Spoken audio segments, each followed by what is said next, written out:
All right. Good evening, everyone. Welcome to the September 14th meeting of the Penfield Planning Board. Allison, would you please call the roll? Mr. Heskey. Here. Bastian. Here. Knauer. Here. Tidings. Here. Burton. Here. Nersinger. Here. Sangster. Here. O'Connor. Here. Weissart. Here. Okay, we have minutes in our drop. Hopefully everybody had a chance to review them. Any comments or changes? Okay, somebody want to make a move? Move to accept the minutes from the previous meeting? I'll second. Burton and Bastian. Heskey. Aye. Bastian. Aye. Burton. Aye. Knauer. Aye. Tidings. Aye. All right, Zach, I will pass the baton. Received, and thank you. Tabled applications. Our first one, Bayview Landing. We have an update to the overall project, not so much on the planning board's been reviewing so far. Last week on September 6th, the town board held a public information meeting regarding the applicants or the developer's desire to construct 2 apartment buildings with the project as a future phase of this. It would be located in the LaSalle's Landing District and a portion of the R120 district. Therefore, the town board felt it was appropriate to have a public information meeting to hear what the immediate neighbors and the public had to say about this. Some comments were issued regarding basically visibility of the apartments, what the view shed would look like from Old Westfall Road. Doug zoomed into the map here now. And the reason for this is that in order for the apartment phase of this, if it were to go through or come as a phase 2 of this project, it would require rezoning from the town board to rezone R120, portions of the R120 to LaSalle's Landing. So they had the public information meeting, and the conversation was tabled pending the board's ability to go out in the fall and kind of view the site with a leaf-off situation to kind of understand what residents from Old Westfall Road would see with the leaves off. Obviously, the most viewable time of the year, let's call it, where you can see everything right through the trees and what the site would look like. So we're going to hear back more on that in the fall, but in terms of what the planning board's requesting and what you're reviewing now, there are no updates. I just wanted to give the board and public a brief update on what happened last week. So again, we could take no action if you choose to. All right. Did we ever receive any revised elevation drawings? Okay. We haven't heard anything back because they need a decision about whether these apartments could be a potential phase 2 development. I didn't think we did, but... Yep. Good question. Table item number 2. The Verizon Equipment Shelter at Charlie's Restaurant on Empire Boulevard. No updates at this time. The applicant will be going before the ZBA next week on the 19th for the rear setback variances they're requesting. The Planning Board did send a letter of support to the ZBA at the July 13th meeting, and the draft approval resolution has been started per the board's direction. However, again, no updates now. I believe we're taking the position that wait for the zoning board to issue its decision regarding the requested setbacks. So, any other questions right now from the board? If not, do the tabling. Maybe continue table. Yeah. Motion to continue table. All right. Second. Heskey. Aye. Bastian. Aye. Burton. Aye. Knauer. Aye. Tidings. Table item number 3, Glendevere's Banquet Facility Parking Expansion on Old Browncroft Blvd.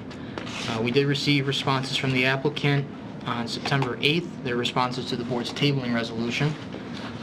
Other than that, we have not seen revised site plans or responses to the PRC's comments.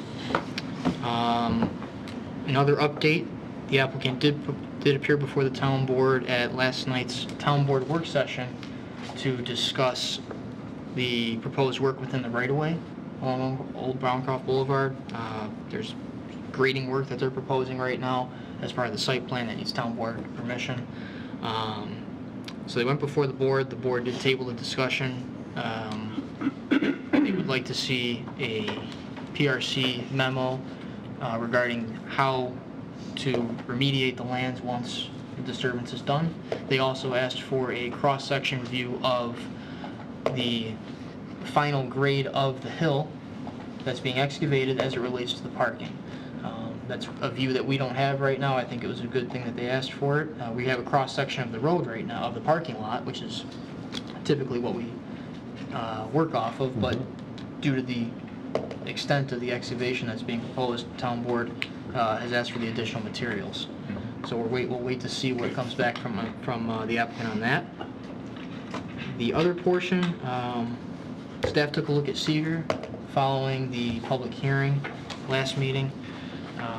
We reached out to the DEC, Army Corps, and Monroe County Parks regarding reviewing this matter as a coordinated unlisted action due to the drainage that's being directed towards wetlands and immediately adjacent to county parkland. Those agencies agreed. Well, we sent a letter out for lead agency status for a coordinated review. Those agencies replied back and stated that they felt the planning board was most appropriate, as we anticipated, to be the lead agency for the coordinated unlisted review of this application. So tonight, before we open up more questions, we were going to ask if the board be in a position to accept lead agency tonight, so we can continue the secret process. Can we So we would take a vote on that. We can, yeah, let's toss it back. Let's see what happens. So you needed me to make a motion? To accept lead Sure. agency. Okay. I'll make the motion that we'll accept it, we'll be the lead agency then. I'll second. Alrighty. Hetzke, Aye. Bastian, Aye. Burton, I abstain. Canower, Aye. Tidings. Aye. So with that being said, thank you. Any questions on the matter? Anybody else could have any more questions on this, send back to the applicant? No, not at the moment. Okay, then I'll make the motion to continue table. I'll second. Okay. Hetzke, Aye. Bastian, Aye.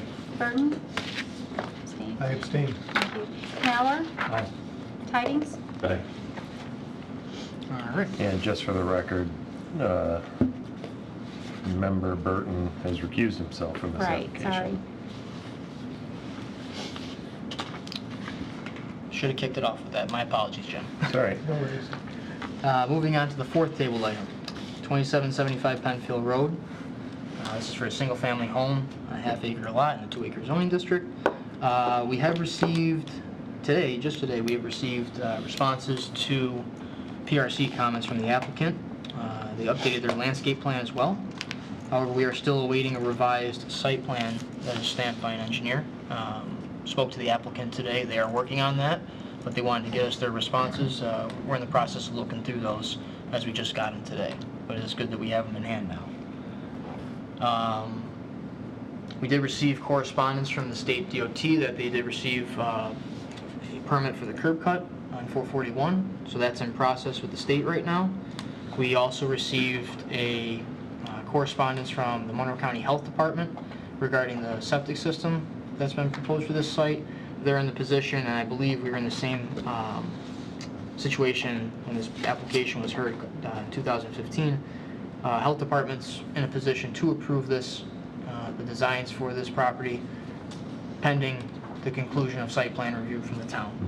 So we have that in hand in the files for the board as well. I'm glad to get that from the Health Department, know where they're at. Lastly, the board's last meeting, it declared lead agency and determined that this was a type 1 action. And following the discussion, the board did direct staff to prepare a negative declaration for environmental significance. That neg deck, along with the completed Part 2, Part 3, have been provided for the board tonight.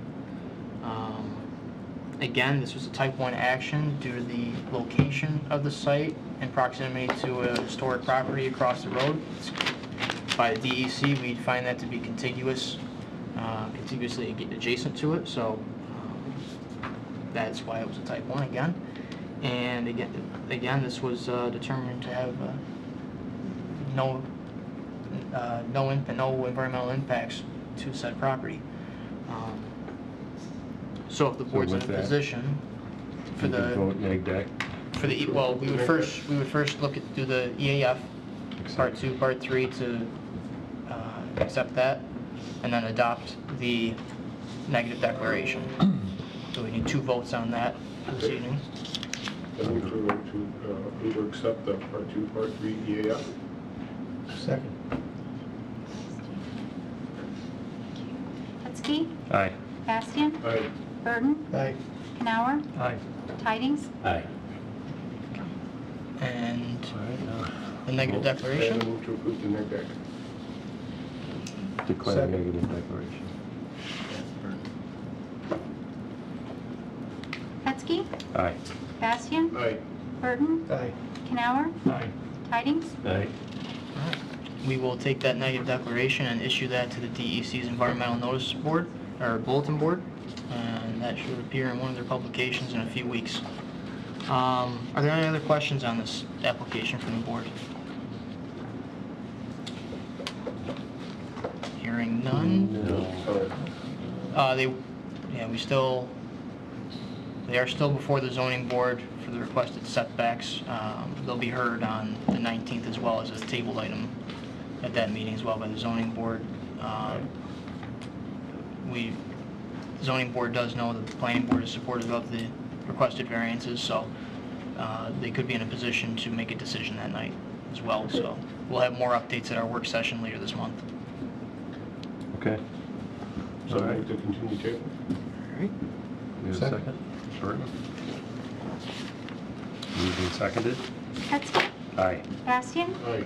Burton, Aye. Canower, Aye. Tidings. Aye.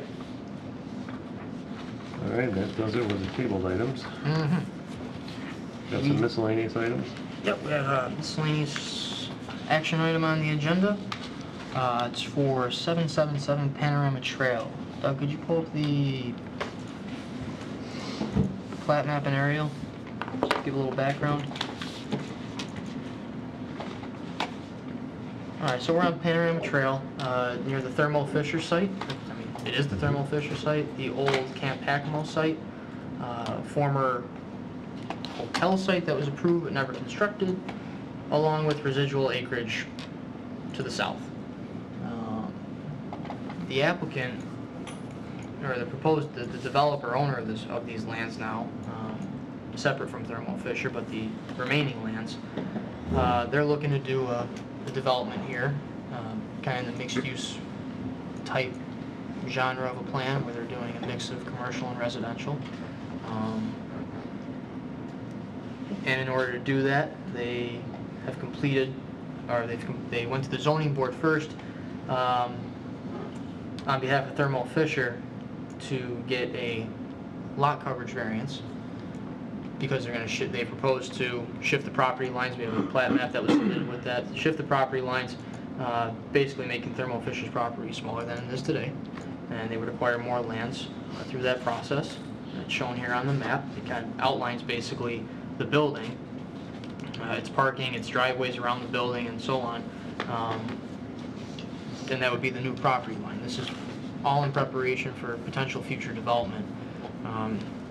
No lots have been created or merged. It's a simple lot line shift at this time, so the number of parcels we start with is the number that we finish with. The map has been presented to the board, like all other subdivision or re-subdivision maps, for the board's authorization for the chairman to sign it. And the zoning board did grant that variance at its July 20th meeting for the area variance for less lot coverage. Okay, so, I should have brought my my laser pointer. yeah, where is the existing line? Mike, correct me if I'm wrong. So can you zoom out? Is that it, right? That you're going No, over with the hand? no, that's not it. Actually, go to the aerial map. That'll show existing. Zoom in. So it is the So what- line. It is this one. No. Right, that's not the shift. The shift is here. Where, again, can you zoom out? This portion of their land is now going this way towards the developer's piece. and Thermo Fisher basically lops that off. Right. So that green space that they had formerly is no longer there, which brought along the area variance. So there, here is a new Right. property line. What was here now swings over. And then are those two line, This is parcel. Now the reconfigured parcel. All right. Zoom back out. There you go. Not much changing over here at this time. This stays the same. The shift is, again, here. You can see the old line. Here they have the swing ties on it. That's the old property line. okay, can you bring up the photo again? This line. That's the old line, and the new line is where that road, okay, got it. Again, same number of parcels, shifting property lines and acreage. So we won't really see the impact until we see their conceptual plan for. Correct. And part of this is that they'll be constructing an access road, and they've received the town board's permission to do that, to get into the property, Yeah, I saw that. which we do for any larger development, so. Okay. Anybody have an issue with it? Somebody want anything? Move to approve it? Second. To approve. I'll second. Burton and Tidings. Hetzke, Aye. Bastian, Aye. Burton, Aye. Canower, Aye. Tidings. Aye.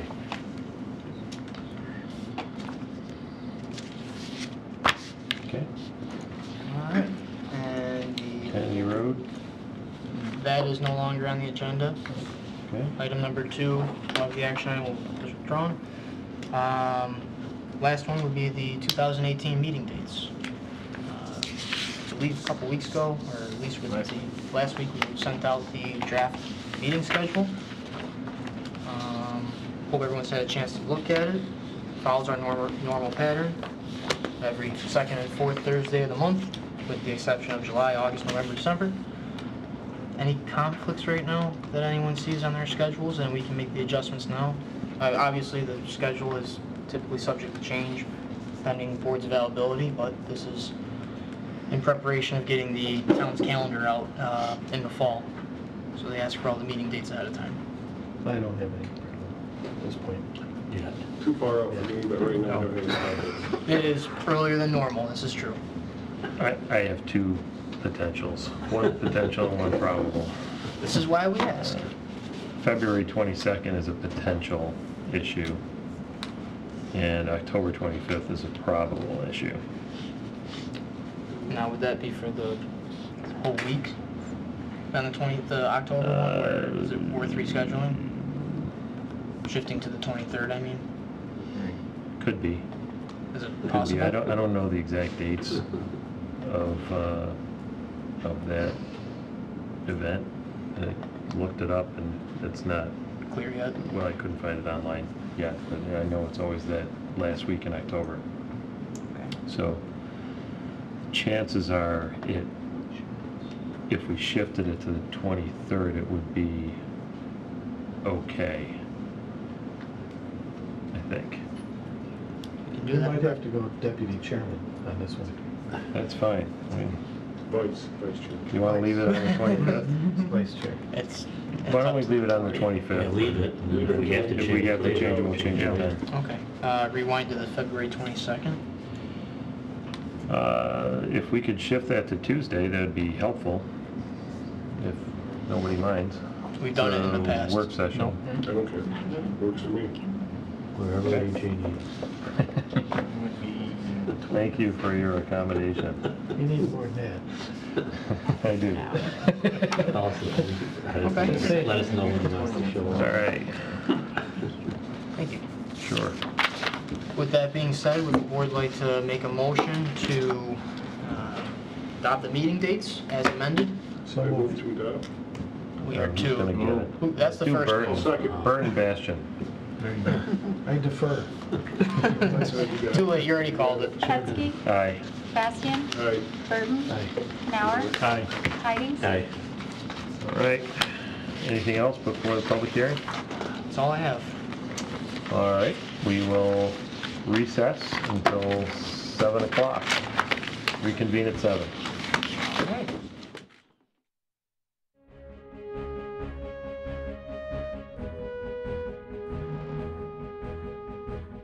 Good evening, everyone, and welcome to the September 14th meeting of the Penfield Planning Board.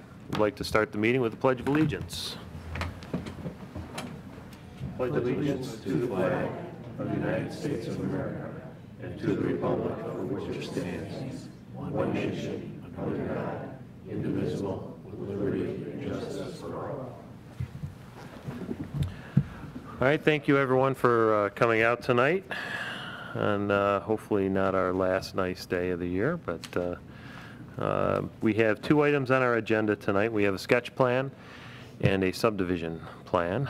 That's item number 2. If you're not familiar with the sketch plan process here in Penfield, it is an informal review or preview, actually, of a conceptual idea that an applicant has.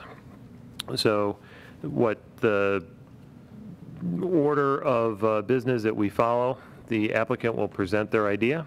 The board members will ask questions of the applicant, and then we'll open it up to the audience for your comments, and we welcome your comments. And keep in mind that this is not an official application, it's just a conceptual idea, and therefore there won't be, or most likely won't be, the detail that is typically involved in an actual application. This is a preview so that if significant changes need to be made, they haven't already invested the resources into the engineering process, and they look for feedback from us in order to decide whether they want to do that.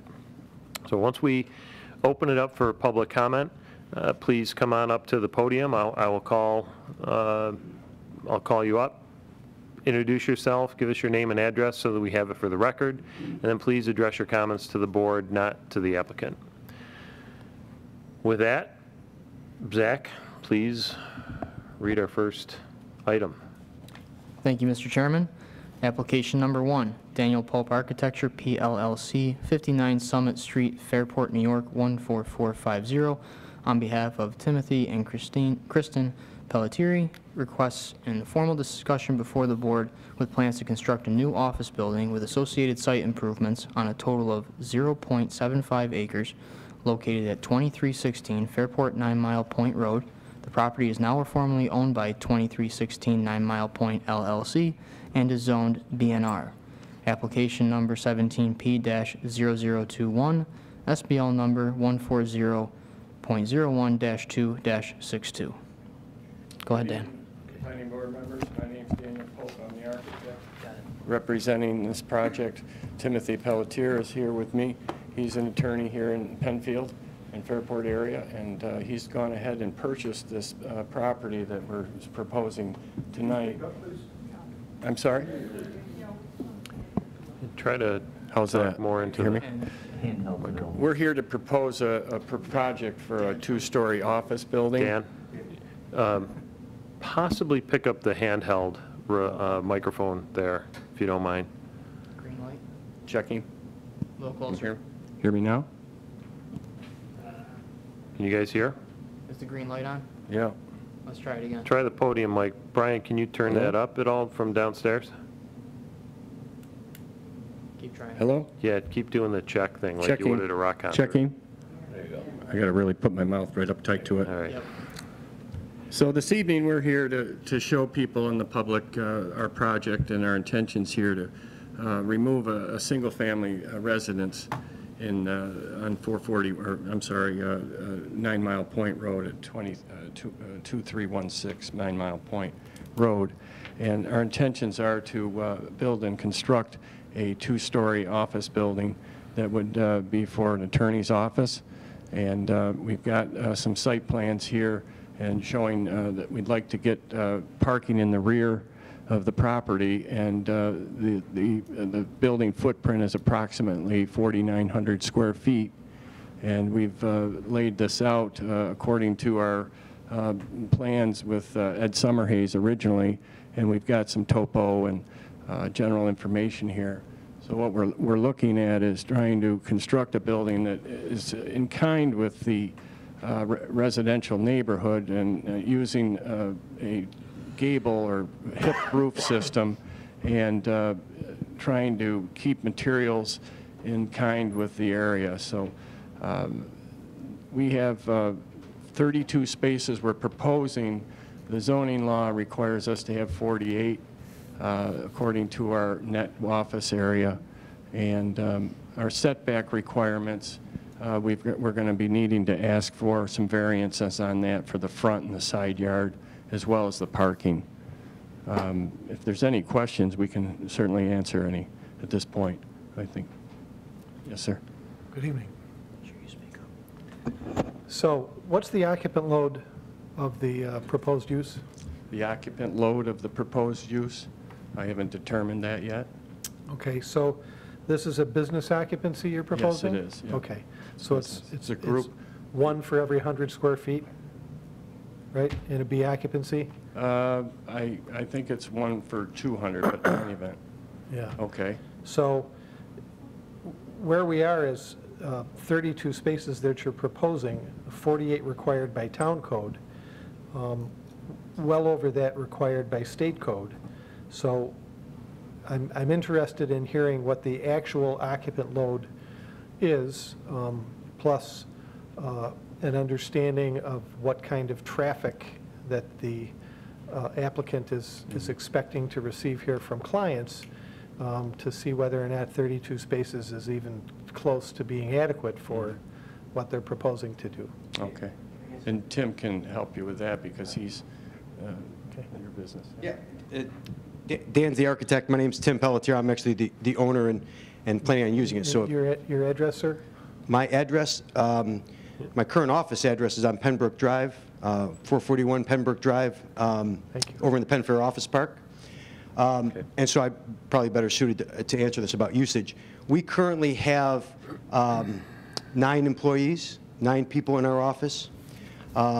We have 2 current conference rooms. We're planning on having, I think, 4 conference rooms.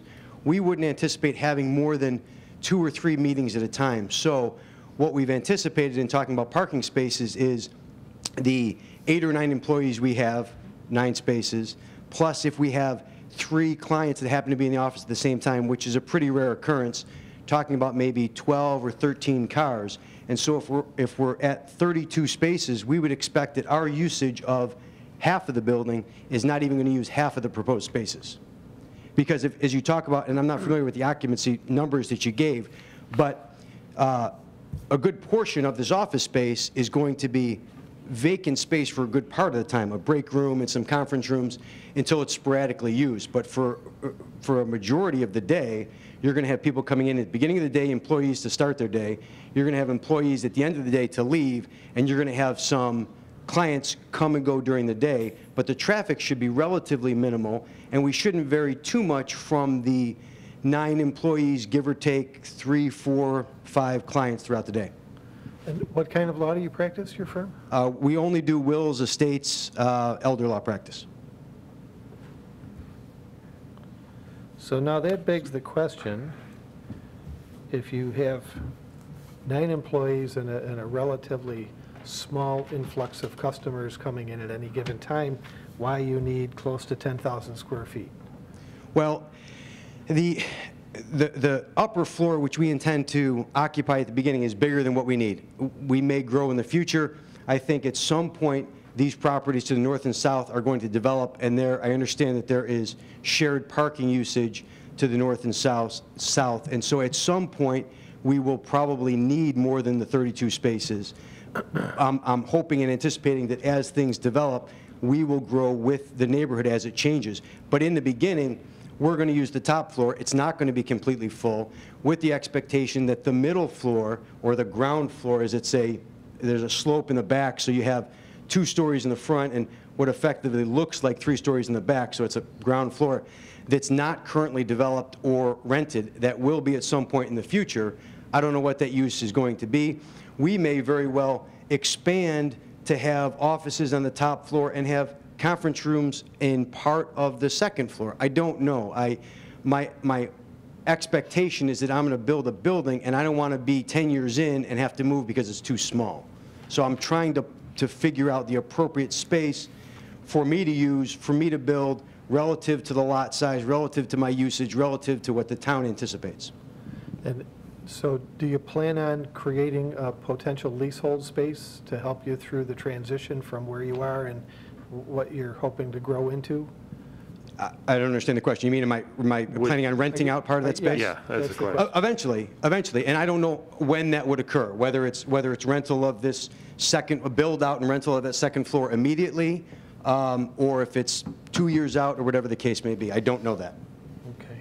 Certainly, the sooner I can have tenants to pay rent, the more financially viable it is, but that's not, I don't have anybody currently lined up. That's not immediately the anticipation.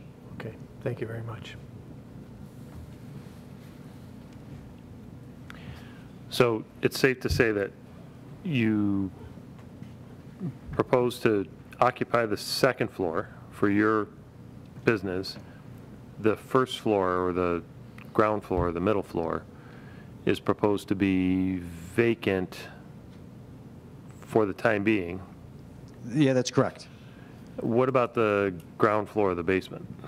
I think the ground floor, the basement, is only exists because of the slope of the lot and mechanical space, and nothing's going to occur in that space other than, the elevator, the entryway in the bottom.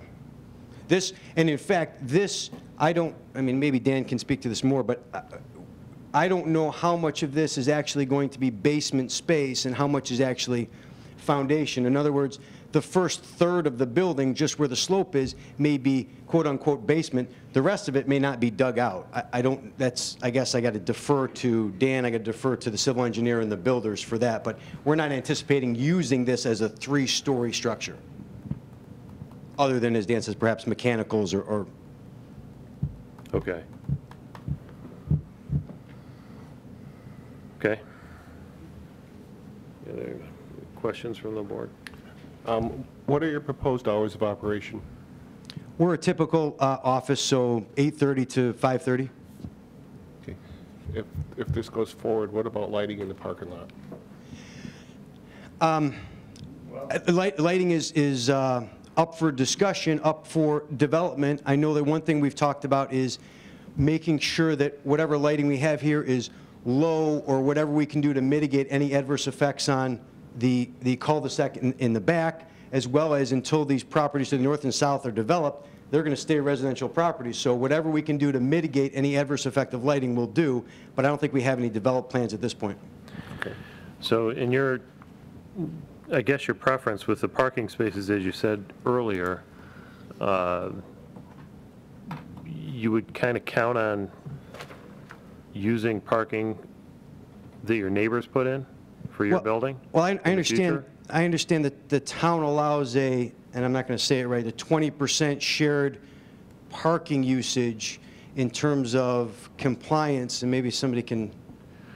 Well, But so my the anticipation. shared parking is an idea so that you don't have a situation where each business owner says, hey, you know what, you're going to their business, I'm not letting you park in my property. It's not necessarily you built a huge building and now I got to build you a parking lot. That's not really what the intention is. That's correct. I mean, I understand that. And I also think that my anticipation in terms of using the shared parking would be that the spaces we're proposing are adequate for the size and the use of our building. But if by chance the building is entirely full and our floor has 5 clients that happen to come in at the same time, and the middle floor has 5 clients, whoever, insurance agent or whoever may happen to be there, that we can handle the overflow parking. But I am not anticipating that we need these overflow parking to maintain our everyday day-to-day existence with the traffic we're going to have. If I really anticipated that we needed 42 or 48 spaces, this wouldn't be proposed. I think that if we have our 8 or 9 employees plus a handful of clients and we use 12, 13, 14 spaces. We're using less than half the spaces, and even if it's developed. Why do you need, I mean, you got 5,000 square feet for 9 employees? Correct. How are you, I mean, does everybody have a palace of an office? I mean, I wish I Tell did. me about the space utilization, because it doesn't make sense to me.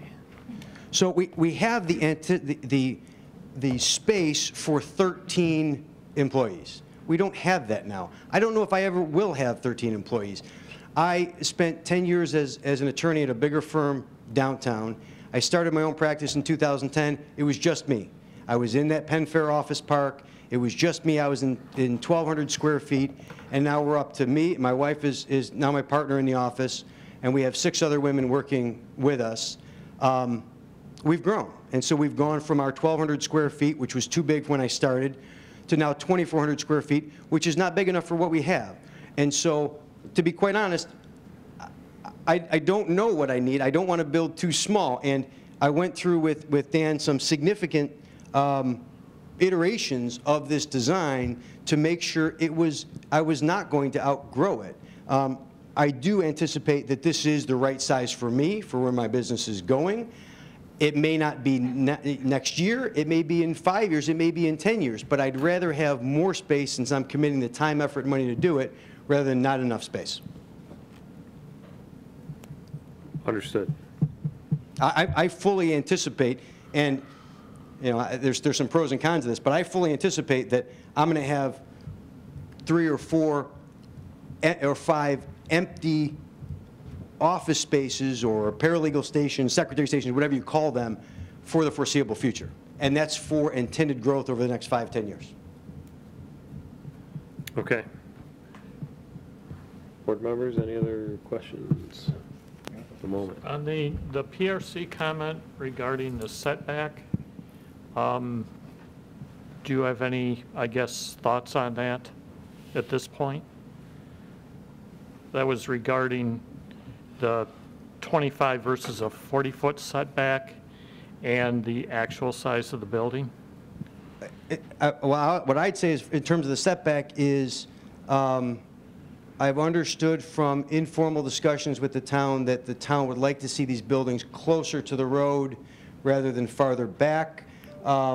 With the 25 feet, it allows the building that we think is appropriate for us, as well as allowing the appropriate amount of parking space and the space from the boundary in the back. Okay. That's the purpose for that 25 feet. Okay, thank you. As well as there is, I think, Dan, a request for 10 feet on the side, whereas I think the code requires 20 feet.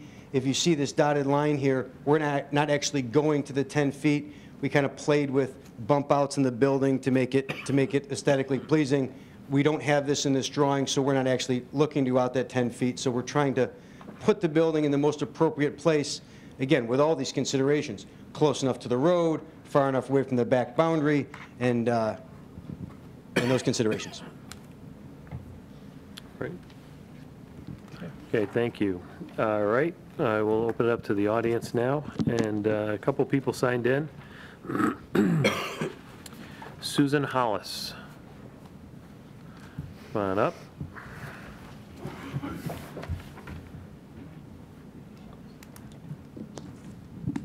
Thank you very, can you hear me? Thank Sure you very can. much. Yeah. I'm Susan Hollis. I live at 7 New Wickham Drive, part of the Windsor Square townhouse across the street from Concord. There are many of us who live there. It's been residential. I've got a number of questions. Why this in a residential area when just up the street there's property right beside Jeremiah's that has been open and available to build on for some time?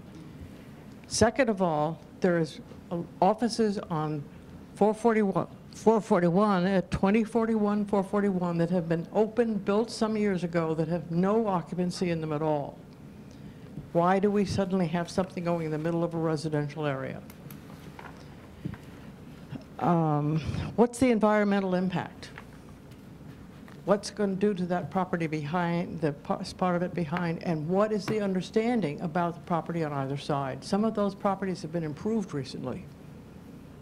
So I'm curious as to why this spot in the middle of a residential area, which has a large number of people with an increasing number of young children, I'm seeing that in Windsor Square. Many, many families are coming in who are young, with newborns, with small children.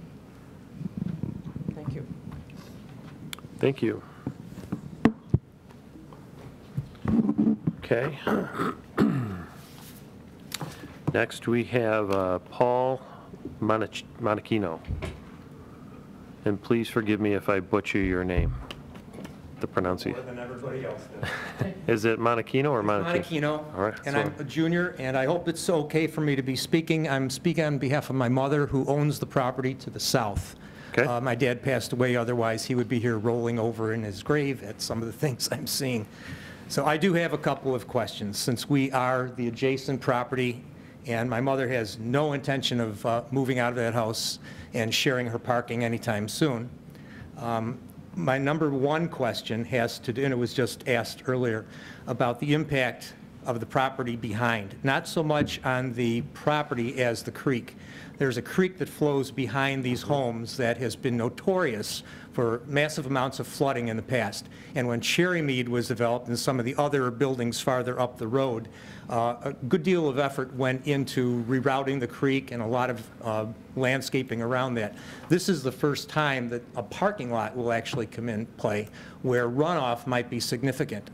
And I just want to make sure that that is a serious consideration before something as important as a large paved area goes in right above this creek, with the thought that this is probably going to be repeated up the road over a number of years as these properties will be developed, and maybe at some point even my mother's property. But that's a serious consideration because our property was repeatedly flooded in the past, and the two properties to our south were also more so impacted. So that's a consideration. Number two, the setback. I'm not sure why the town wants the properties closer to the road, but we built this house in 1957, and growing up there, I used to ride my bike up and down 250.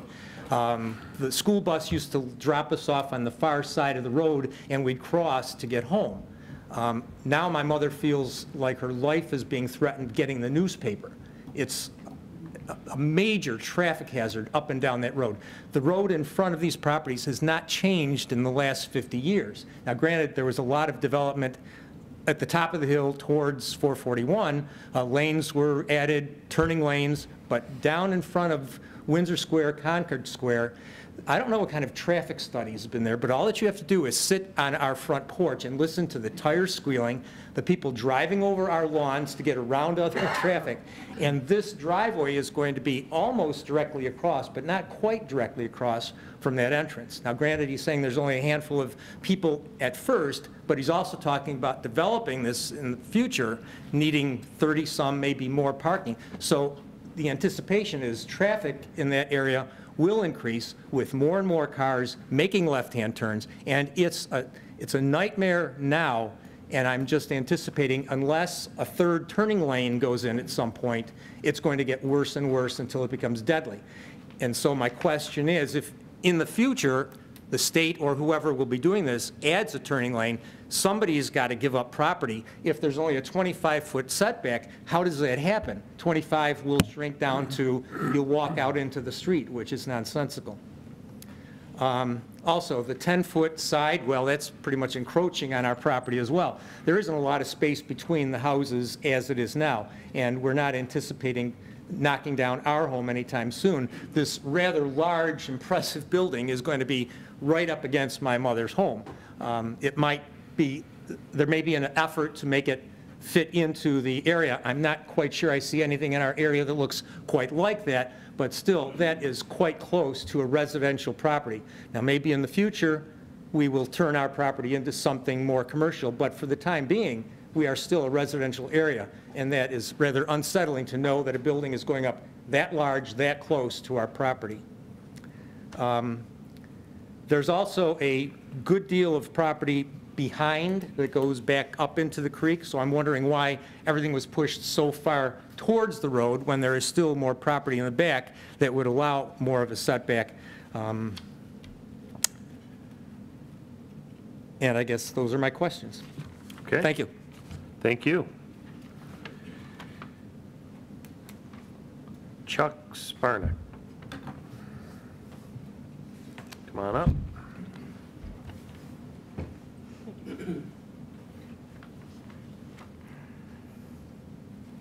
Yeah, excuse me. I am Chuck Sparnick. I live at 107 New Wickham in the Windsor Square complex. I guess my first thing is I'm very new to all this, and I don't know the process. We're having this discussion this evening. Then what happens? We take everyone's comments, town staff's comments, board comments, gather them together. We write a letter from the planning board to the applicant with our thoughts on the presentation and the proposed project. At that time, the applicant can choose whether they want to pursue a formal application or not, and whether they choose to pay attention or take whatever advice or recommendations that we may give them in the letter. And does the public get involved again at that point, or at any point? If and when they come back for an official public hearing with a formal application, then absolutely. They would have a meeting very similar to this, but it would be drawings, engineering studies, drainage calculations, a number of really more costly studies and work would be done at that point to have a lot of the questions answered that people have. So how does notice to the public occur at that point? The town, actually officially, correct me if I'm wrong. If you want it, go for it. Officially, we're required by law to post a legal notice in an official newspaper, which happens to be the Penfield Post. Town of Penfield does, I would say, significantly more than that to notify interested parties of pending applications, and Zach can feel free to explain some of the lengths that we go to let Let me know people when know. you want me to jump in. Please go. It's all you. So the process for a next future public hearing would be just like we did for the sketch plan, only now we have more residents involved, we have more addresses, and we're going to use those for our next round of notifications. But what we do, like the chairman said, is first off, we put a notice in the Penfield Post about 2 to 3 weeks in advance of the meeting. The following week, once we send that out, we send out a request to place a sign on the property that looks like a for sale sign, but it says property under review by the town of Penfield. Some of you may have seen it over the past 2 weeks. That sign would go back up as a trigger to say it's being reviewed again by the board. I may have missed it, but I don't think it's been up for 2 weeks. No? Is it up now? It should be. It is. Okay. But I don't know about anybody else, but I've only noticed it, I know I'm not supposed to be talking to them, but Yeah, I only noticed it in the last few days. It's within at least a week. Huh? It's at least a week, if not more. That's why I say 2 weeks. That's part of the reason I'm asking the question, because yeah. I felt it was very inadequate notice. So- Okay, that's fine. We'll take that into consideration the next time, because Thank you. obviously there's a lot of people who are interested in this project. The other part, two other parts that we do, we send out postcards. We use basically we have a program upstairs on the computers that go out to a certain search radius based on the size of the parcel, and it finds all the properties around it, and we identify those parcel owners, and we send them a postcard of the project description and when the meeting date is, what number it is on the agenda, and that gets sent out in the mail about a week before the public hearing, maybe a little bit more depending on how the calendar falls. And finally, of course, there's the website. We make sure that the agenda is posted a week before, the Friday before the meeting. So last Friday, our agenda got posted for this meeting. It used to be earlier, but we had to change our policy recently. But I think what I want to go back and say is what's most important from this meeting is that everyone who's coming up to participate and issue, or at least would give us some public comments, it's very important to give us your address, and we're going to take that information. We're going to make sure you're notified about the next meeting if the applicant chooses to come back, and you will receive your own postcard in advance of the meeting to know it's coming back. And you're always welcome to call the planning department and check in on us to see if an application's been submitted and if it's going to go back to the planning board for another meeting. Sounds really good. We try to do our best. There were no postcards for this meeting, however, right? There were. There were. Again, it was a limited search radius. It only goes out about... Shouldn't those of us on New Wickham Drive have gotten them? It won't reach everyone on that property because it's a lot of technical things, but It basically... depends on the radius, the distance from the What's the subject radius? parcel. It goes out 1,000 feet. Okay. And it goes from the center of the parcel, because that's just how our program works. This is what we do for both planning board, town board, zoning board applications, legal notices from the town clerk. This is our town policy. Now, again, because there's an expressed interest for this project, we'll probably increase that radius, but also make sure that if you're outside that radius and you've come tonight and your address is outside of there, we're going to put that on our postcard list for the next round. So the piece that I signed to speak, does that record my address now to be? That, as well as your testimony tonight, will be in the minutes, and we'll use that the next time around. Mr. Monachino mentioned some of the things that are my concerns, but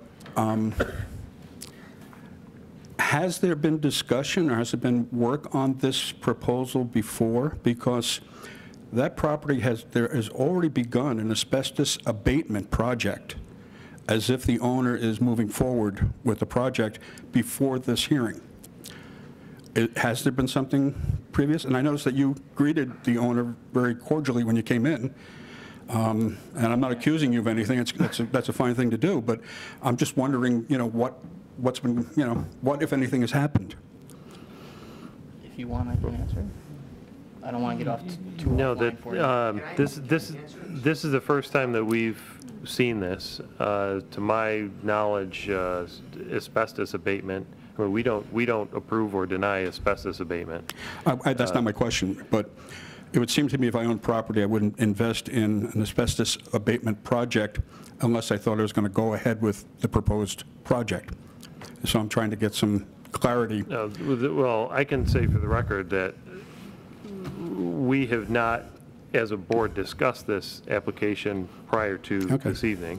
Okay. The materials for the sketch plan, the same materials were put in what we call a drop, which are materials for us to prepare for the meeting, so that we can see them a few days in advance. No, thank you. You answered my question.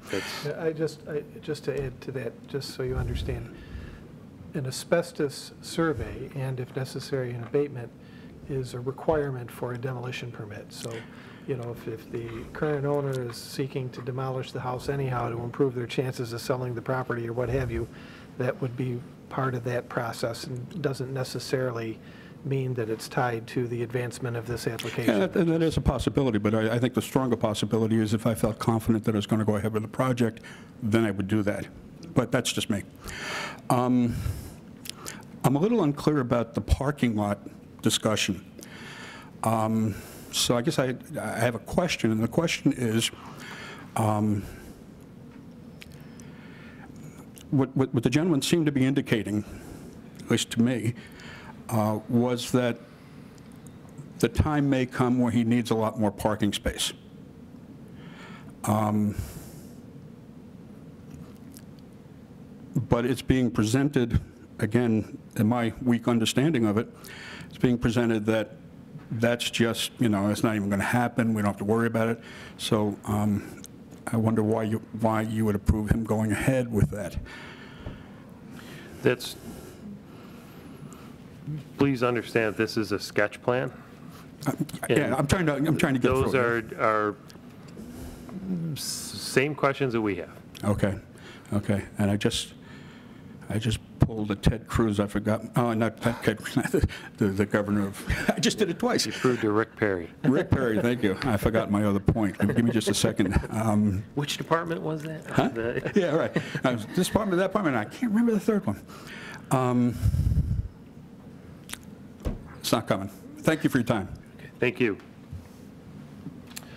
All right. Deb, is it Deb Young? Come on up.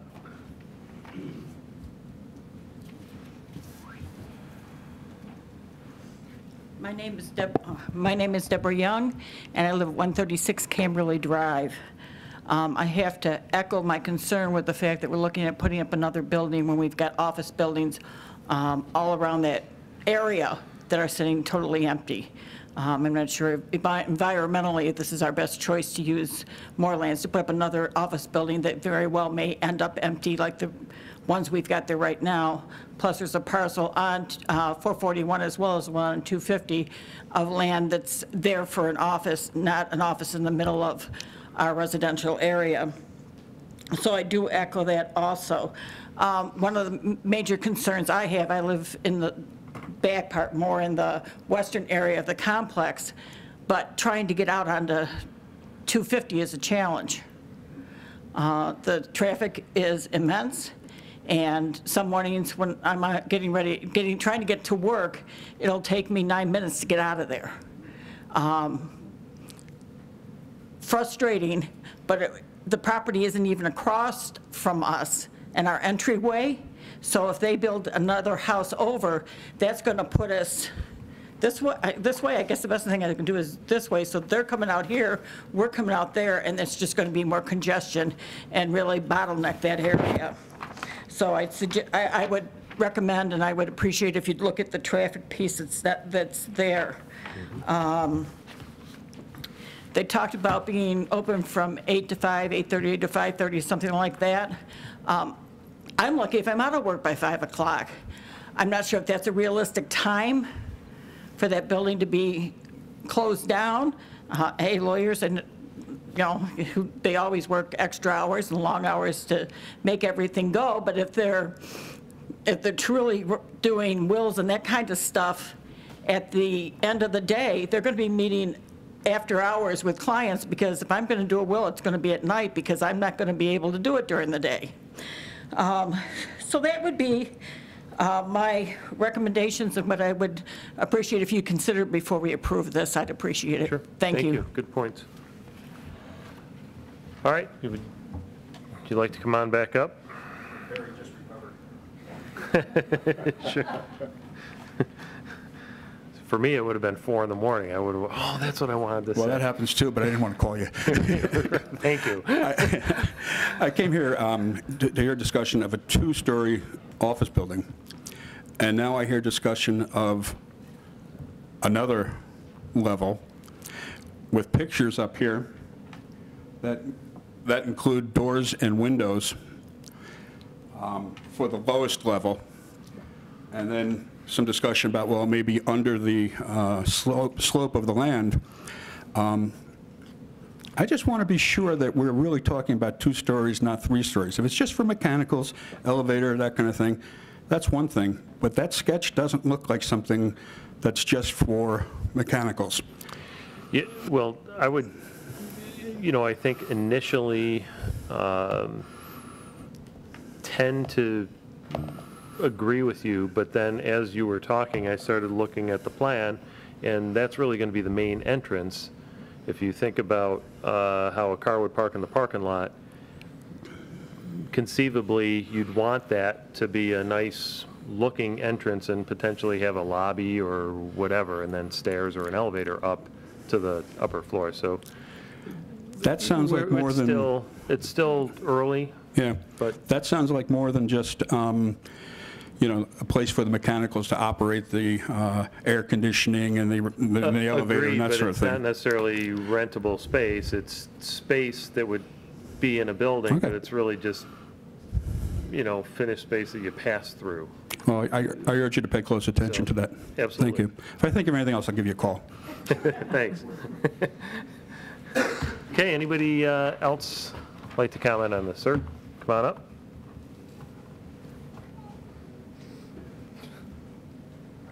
Andrew Stauber, 16 Cherrymead Crescent. I'm right behind the proposed property. My only concerns would be, kind of similar concerns that have been voiced already now is traffic, both for pulling into that lot, left-hand turn if you're coming south on 250, as well as leaving that that parking lot. People that don't know the area very well, you're coming up and down those hills through that area, and it's very easy to stop short. And, you know, I've lived there now for 5 years, and there has been countless accidents or, you know, people tapping into each other and stuff like that on those corners with people that know the area. Second, the creek that lines my property, would line the back of that property. You know, that's an area for wildlife. There's a lot of wildlife in that area. We have deer and fox, and there's a lot of birds and things like that. What kind of effect would that have with having lighting from a parking lot on, you know, that natural aspect to the property? So that would also bring me into then the property value for Cherrymead Crescent. If we're having a parking lot essentially in my front yard, how is that going to affect my property value moving forward and my neighbor's property value moving forward as well? So, you know, those would be my questions and considerations for this project. Thank you. Okay, thank you.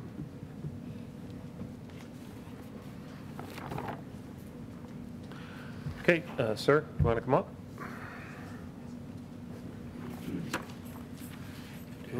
No, we have, one more behind you. you got, sorry. Thank you. Pietro Ferguelli, 1045 Wayland Road, 18-year resident, town of Penfield. Self-admittedly, I'm a bit of a design nut, and I'm very interested in what's happening in my community in Penfield. My first question is, what's the zoning? I didn't hear, what's the zoning on this property? Business non-retail, right? Yeah, so is this in compliance, or does this require, it's not residentially? It does not require a use variance. It's, it meets the requirements. You're correct. All right. I've watched the development along 441 across from Wegmans, the eyesight place, the dentist place, the emergency, is what is being proposed for this stretch of road similar to what is built in that stretch? To say that they're both business non-retail, yes. I can speak to that. Or is the market going to sort of dictate if these houses, you know, I heard this gentleman speak, he's lived there and it's residential, right. And I've heard that the quality of the neighborhood seems to be residential, but is it the town's progression that this will develop into more of a commercial entity?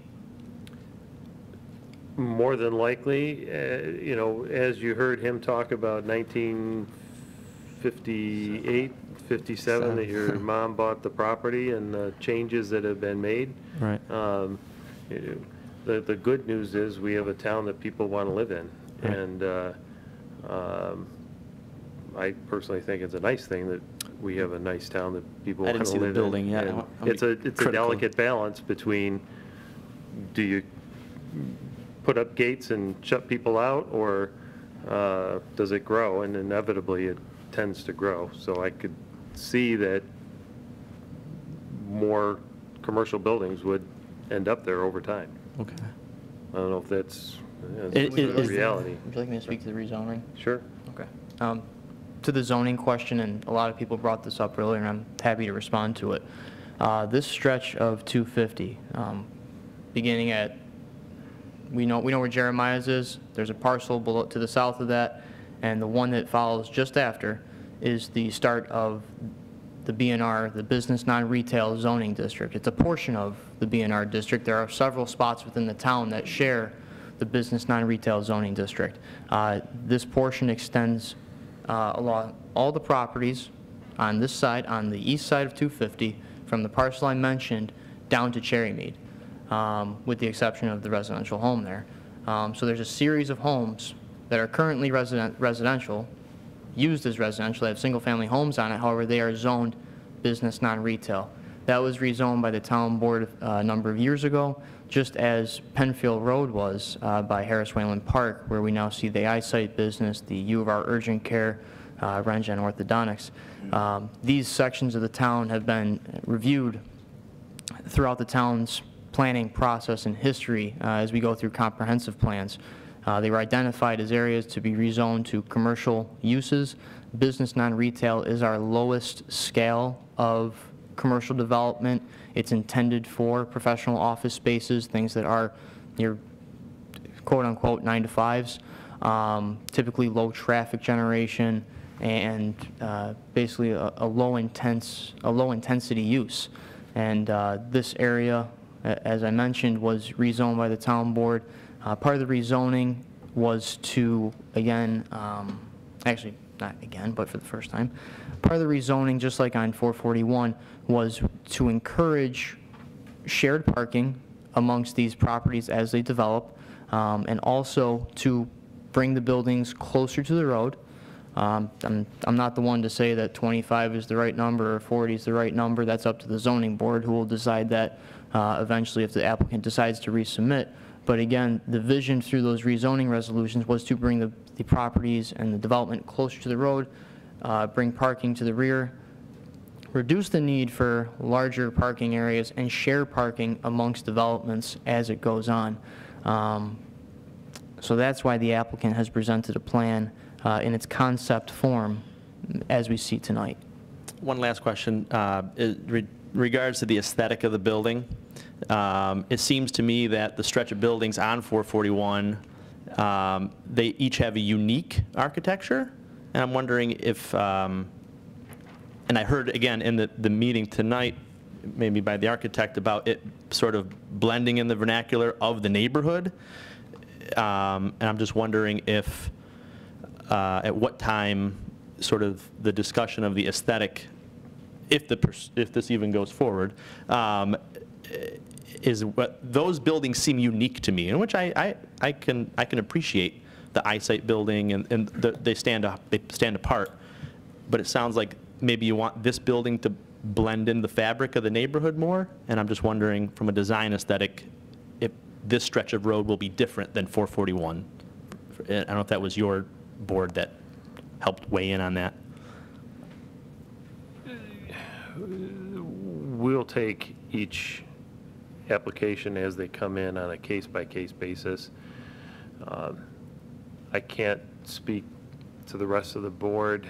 There are overall design guidelines that are handed out to a proposed applicant, and they can choose to follow them or not, and we ultimately have the authority to determine whether, okay, we hate that building or we love that building. And but there's no specified theme for that stretch of road. If that not a historic district or no. Okay, that's all I got. If that answers your question. Thank you for listening. Appreciate it. Sure. Thank you, Pietro. Okay. Would anyone else? Yes, sir. Come on up.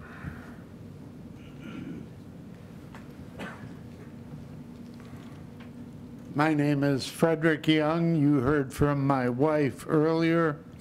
I just wanted to comment to make sure you understood the impact of the traffic that comes out of that driveway, New Wickham and Windsor, because that is it's the way a gazillion people come out of that driveway from other complexes farther down than where we are. In other words, there's two ways to get out of that whole geographic area, 441 or 250. Mm-hmm. And if there's a school bus, forget it. And so that's all. Thank you. Okay, thank you. Okay, would anyone else like to comment on this? All right, any other comments from the board? Any comments from the applicant? If you have any final words, you're welcome to. The only thing I would say is in response to the asbestos abatement, the gentleman who made that comment, I approached the town informally and said, I understand it's rezoned commercial. Here's what I'm anticipating doing. Is that reasonable? The answer was the general concept was reasonable. I took it upon myself to buy the property. I tried to rent it. It was a disaster. I won't tell you how that worked out, and you would know that. I apologize. And so I decided to move forward to remove the asbestos. Within a few weeks, I'm going to apply for a permit to knock the building down. If this does not work, quite frankly, if it doesn't fit my needs, fit within what the town wants, that's fine. I probably can sell the property and not lose too much money. Perhaps it was a bad business decision by me. But there's been no formal arrangement with the town. That's been my process, and so that is my expectation. If the town comes back and says, this doesn't work and they need me to do X, Y, and Z, it doesn't work for me, then I move forward from it. If we can revise it or change it or accept it so that it works for the town, the community, and for me, then we move forward, and we'll see where it goes. Okay? Okay. Thank you very much. Great. I think there's going to be some compromise with our site layout. Certainly, we're willing to work with the town and the community to help this along. So that's all I have, and thank you for your time. Okay, great. Thank you for your presentation. Thank you, everyone, for coming out for this. And we will move on to our next agenda item.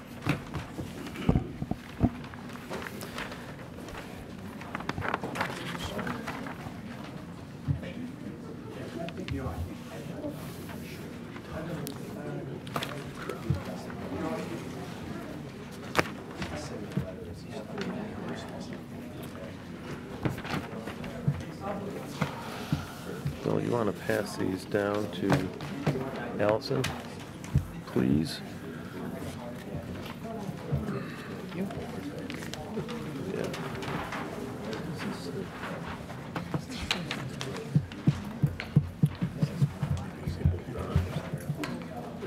Yeah.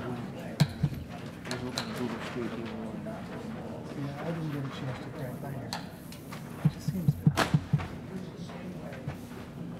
like it's creating a visual barrier for some reason.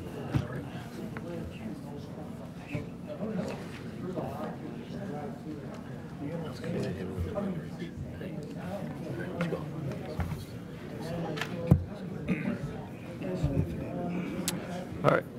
Okay, Zach, if you'd like to read the next item. And folks, you're welcome to take up your conversations out in the hallway, but we have our agenda to continue on, so thank you. Okay, application number 2.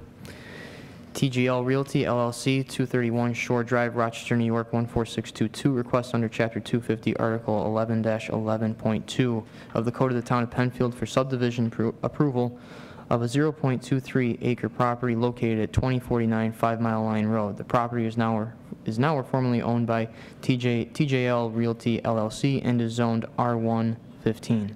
Application number 17P-0022, SBL number 139.06-1-4. Thank you. Good evening.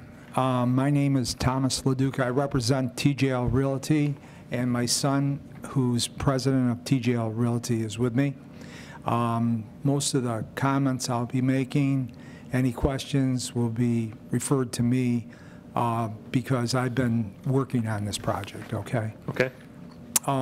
Basically, the property was purchased many years ago, and in purchasing the property, there was a variance that was granted by the town of Penfield.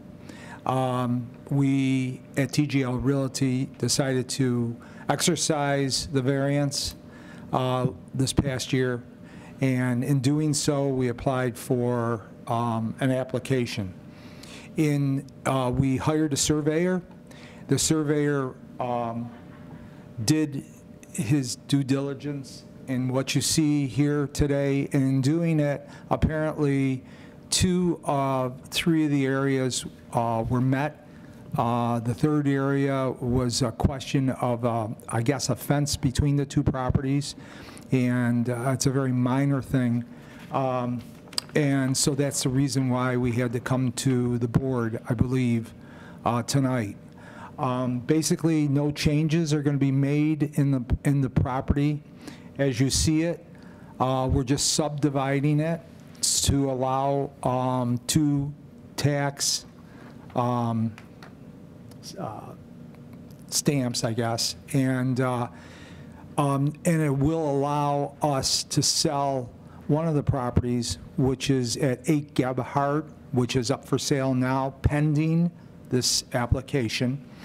The other property we have no intentions of selling, which is 2049 5 Mile Line Road. So basically, back in '93, the property was purchased as a double, 2 properties on one site, and now we're dividing it. That's it. Okay, so it is currently 1 property, and you want to make it 2? It's currently 2 parcels on 1 property. We want to divide it so each parcel has its own tax ID number. Right. Okay. Okay. So what do you intend to do with the fence? The fence actually stays. What the purpose of this meeting is to make that fence fit the plans. It'll stay just the way it is. The fence is the division between the 2 properties, which I believe is right here. So the property line on the plan is basically where the fence is? Right. No. Okay. No? No? Okay. According to this, the fence sits approximately 6 feet away from your proposed interior lot line. Okay. So it's going to look a little odd that your boundary line is going to be in one location, and the fence is actually going to be about 6 feet offset from that on the 2049 property. So you're saying the fence is 6 feet onto the 2049? Correct. Okay. That's correct. But isn't the purpose of this application to keep the fence right where it is? No, it has nothing to do with the fence. We're here because you need some approvals from the Zoning Board of Appeals. So at the conclusion of this meeting, we're going to discuss whether or not we're in support of your application, and at which time we would send a letter to the Zoning Board. Okay. Letting them know whether or not we're in support of them considering granting the variances that you'll need for the substandard lot that you're creating by the creation of the interior lot line. Thank you for the explanation. Okay. Thank you. So, and I checked with staff earlier, the fence doesn't pose any legal problem for the town. It's not something that the town would regulate. It just, I'm asking because it seems odd that you're going to end up with this fence now that's going to be far offset from the boundary that you're creating between the 2 lots. What your surveyor did, because the setback required is 16.5 feet, he offset this from the 2049 property 16.6 feet. So you've got 1 compliant side setback and 1 non-compliant side setback.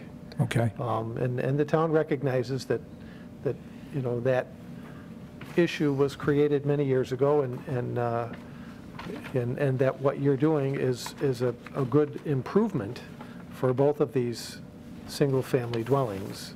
Okay. I have no comment on that, but... Fair enough. Fair enough. Anyone else on the board have a question or comment? No. Would anyone in the audience like to speak to this application? Okay. Okay. Thank you. Thank you very much. You're welcome. With that, we will call this hearing closed. Thank you, everyone, for coming. Have a great rest of your evening.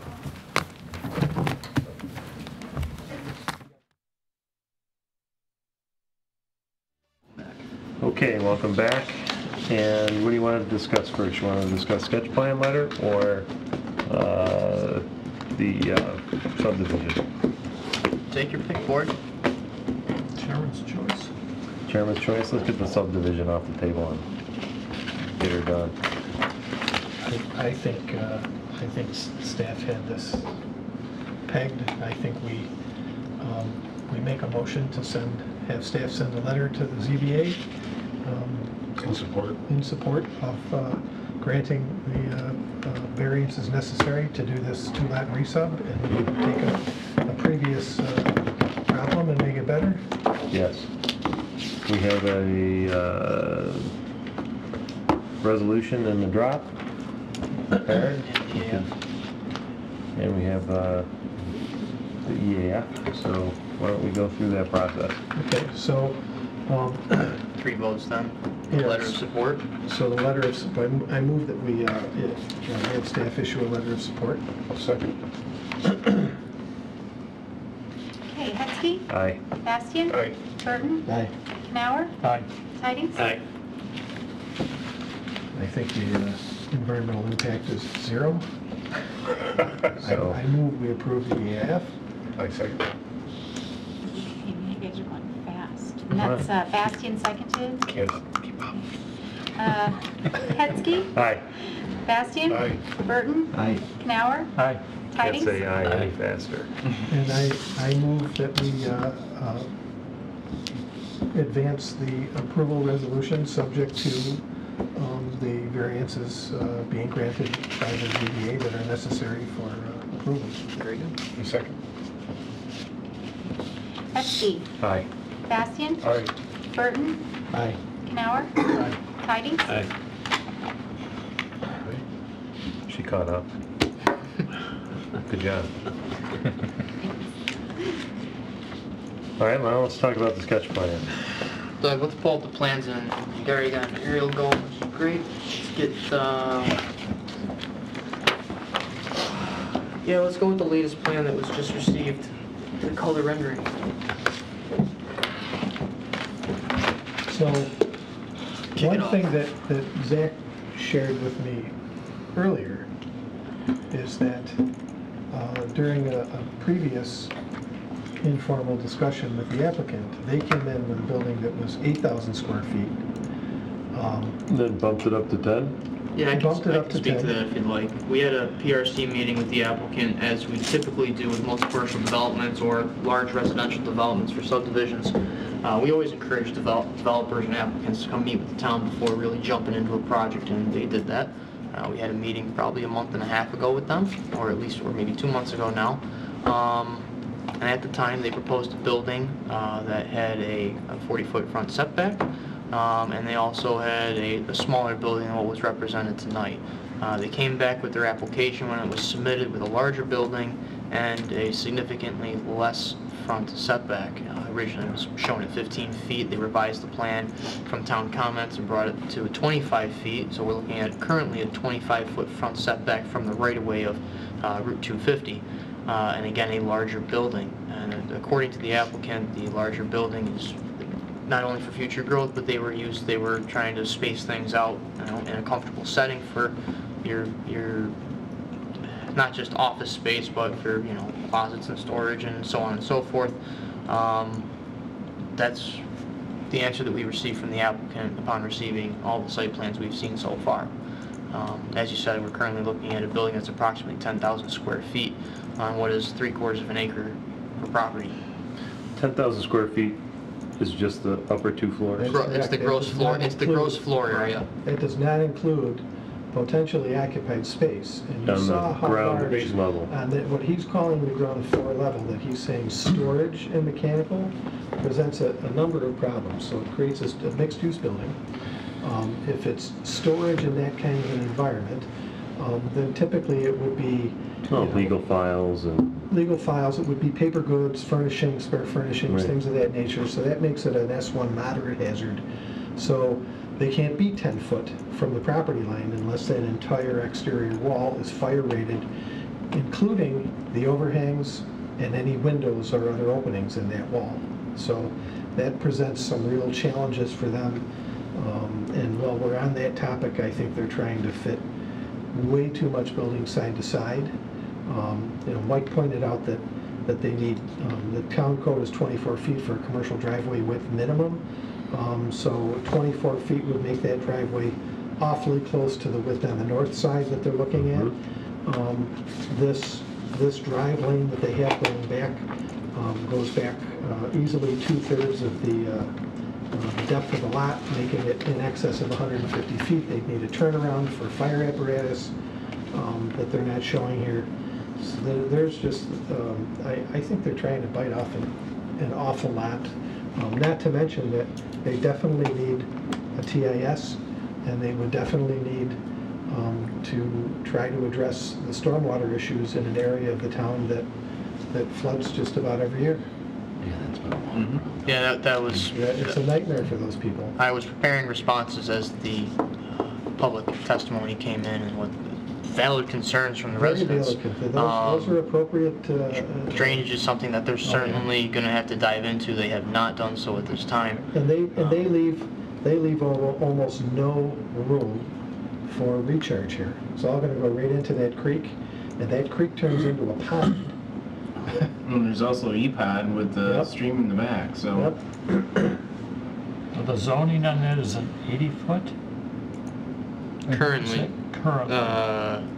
Yes, currently... Front setback's 80 foot. Yes, all the BNR is 80-foot front setback, however... It seems almost kind of like oversight from the town when the rezoning occurred to create BNR and expect these small, shallow lots to have an 80-foot front. These rezonings that we've been looking at over the years, we're not the first BNRs by any means, but 80-foot just carried over from the existing commercial development that the town had in the past, where parking was always in the front, the building would be beyond that.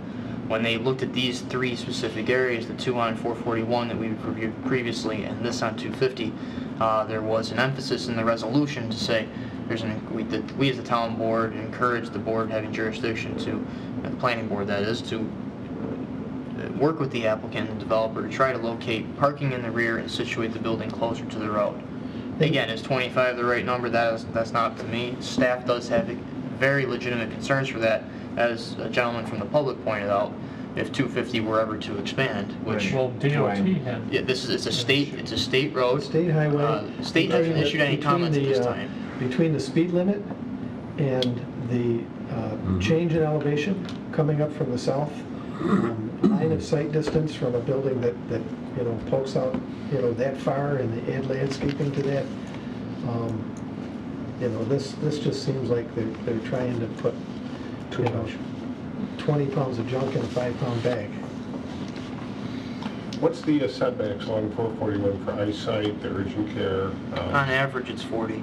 40. So that does have a right-of-way line along 441 that tends to vary. It varies a lot, as Mike said. Kind of what you think is the right-of-way, suddenly you lost 2 feet of your property because the state owns that. Really, it's what appears at the road to in the real world is not what you see on the tax map. And Doug just pulled it out.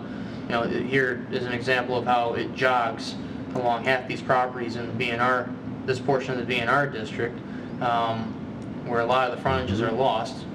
And the zoning board did, try to compensate with that when we did eyesight at 2142 to line up the buildings as best as possible along that frontage, so it appears to have a 40-foot consistent setback. Correct. And there's, urgent care was granted at 35, but again, that's because of the irregular right-of-way from the state, and the zoning board understood that. So that's kind of the point I was thinking. I think another problem that I see with this is the applicant was trying to say an awful lot. He was trying to downplay the need for parking, but then he talks about rental spaces, and the fact is 32 spots may or may not be adequate in the future, and you can't go back later on. Correct. 10,000 square feet, what's it going to be? $150 a square foot? $200 a square foot, probably? At least to build. So we're looking at $500,000. What? Easily. Probably closer to $1 million building, I would think. And if it's me, and I'm looking at my future growth for my business, I may want the 10,000 square foot building, but I sure want to rent out that first floor to help pay for the building.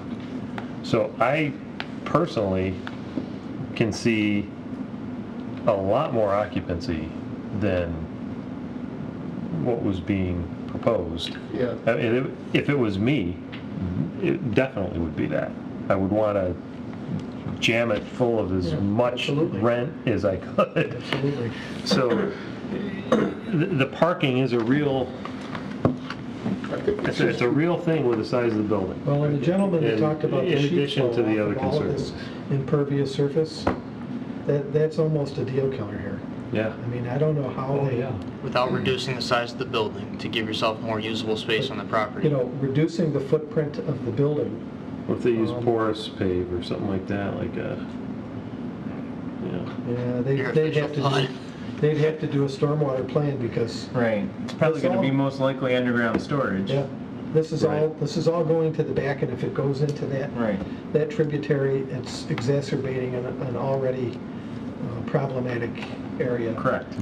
I honestly think, rather than, talk about decisions tonight, I think we need to kind of draft something.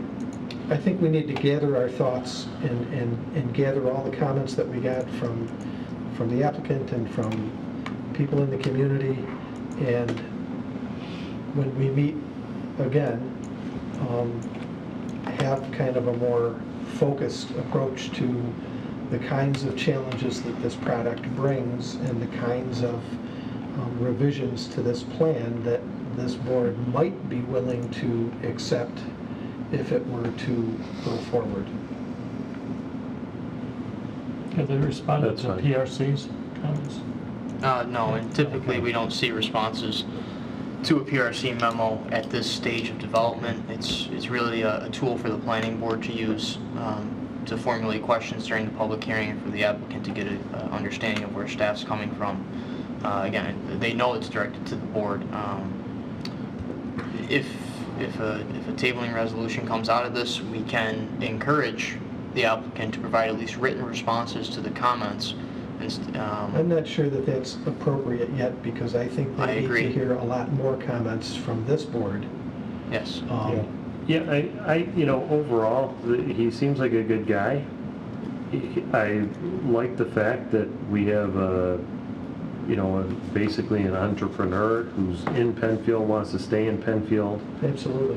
The challenge is the building appears to be too big for the parcel and with too little parking. For a challenging site. Yeah. But, I like the fact that he went out of his way to say that he could be flexible, that if we put him in another direction, then he might say, okay, he might proceed, he might not, he might try to sell it. He's not trying to jam it down the town's throat, and that's a pretty fresh approach for most of the something you're not used to. Well, this is no small investment. If it's $200 a square foot to develop 10,000, that's $2 million. Well, that doesn't include the site. And that's the building, not the site parking lot, improvements, site improvements. So it's significant investment. Significant. On a 3/4 acre lot. Right, and so you don't spend $2 million or $2.5 million to have your space vacant. Right. One other thing I meant to ask you guys. When he's not an ambulance chasing one, he's an estate guy. This property? So he probably doesn't make I think it indicated in the gazillion dollars like the ambulance chasers do. Well, it just says private drive, proposed 20-foot private drive. There are several annotations on the plan that would have to be corrected. Yeah. Okay, so, cross-access and shared parking would be a requirement, as we've done in other applications, and why it's has the potential laid out like that. Every applicant thinks, well, I can send my overflow somewhere else, but they fail to recognize that other people could send their overflow to you. Right. Correct. And if he's got the larger impervious area, the larger number of spaces, chances are more people are going to rely on that for their overflow. Right. So what you talked about, the drive. Yeah, no, it has to be a self-contained, Spinning down. effective plan. 24 minimum, and then he would have to have a 60-foot extension of this drive lane for that hammerhead. So you pull the fire truck in here, you back it in and pull out. And that eats up a lot of parking. Well, actually, it only takes away one space here. This is dead space, but it adds a lot more impervious surface. Okay. So there's some... There's more engineering, there's a lot of engineering to be done on this site. A lot of challenges to this. Yes. That to me, I know nobody ever buys into the whole porous, you know, the grass pavers and all that stuff. They've been proven to work. So as a turnaround for a fire truck or something, that should be considered. Really, that's, the way the code is written now, that's up to town staff. If they want to accept that. So far, we haven't had it or not to accept Well, it. the code's new. The code's new. We So- try to work with the fire chiefs as well on this because Yeah. they're the ones who ultimately have to service these sites. As part of future site plan review, fire marshal and fire chief will weigh in a lot more on this, especially as how to Yeah, but potentially... it still wouldn't have a zero impact on impervious surface. It depends on the soil, it depends on what kind of base you have to put in there.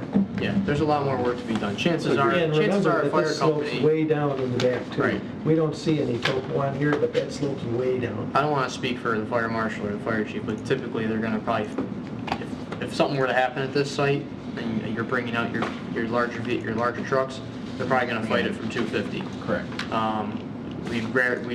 Fire chief wouldn't want to see themselves trapping a vehicle back there to do this. No But question about it, I but understand they your have to point put the about. hammerhead in anyhow. I understand what you're coming from with the code. It's an extremely valid point and one more that they have to consider on this tight site. What's the drop from the front to the back there?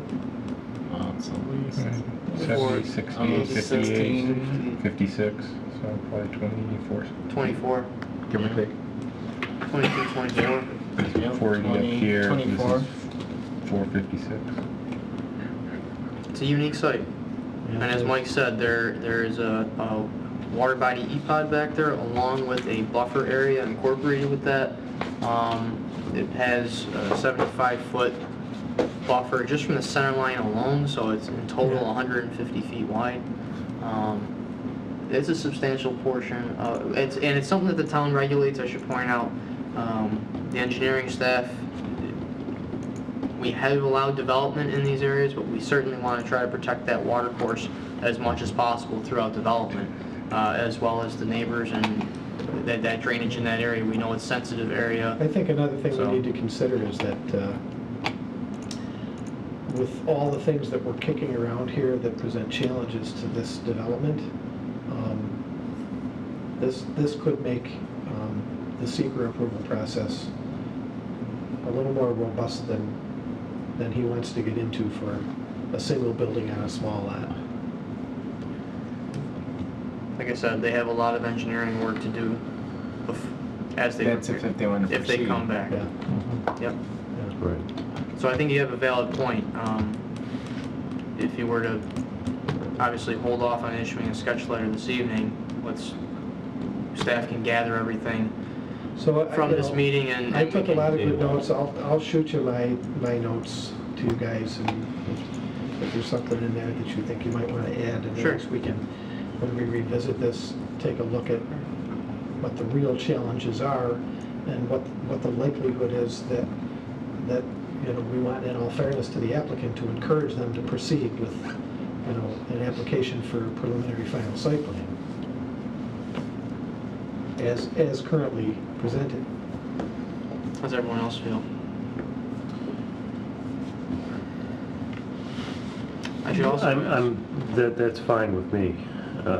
If we want to wait to draft a letter, I don't have an issue with that. I think everybody's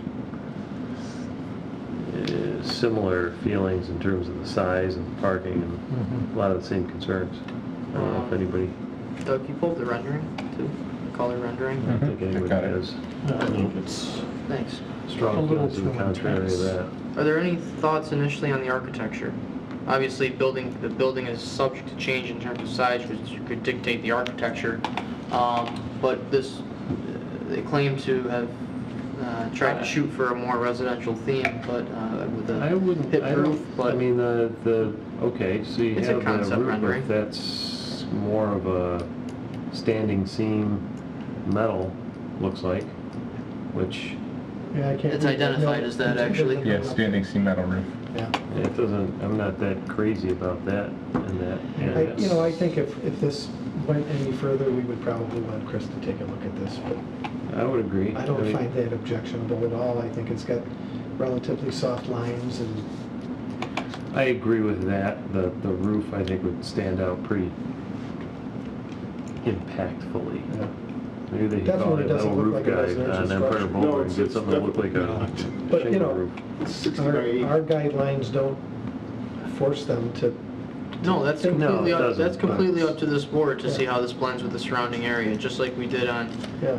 441. It's a very different area here. Although it's the same zoning district, you have a town park and a school behind those properties, and here we have residential uses on Cherry Bean, so a And there's very no different question setting. about it. This is, for all intents and purposes, a three-story building. From the back, Yeah.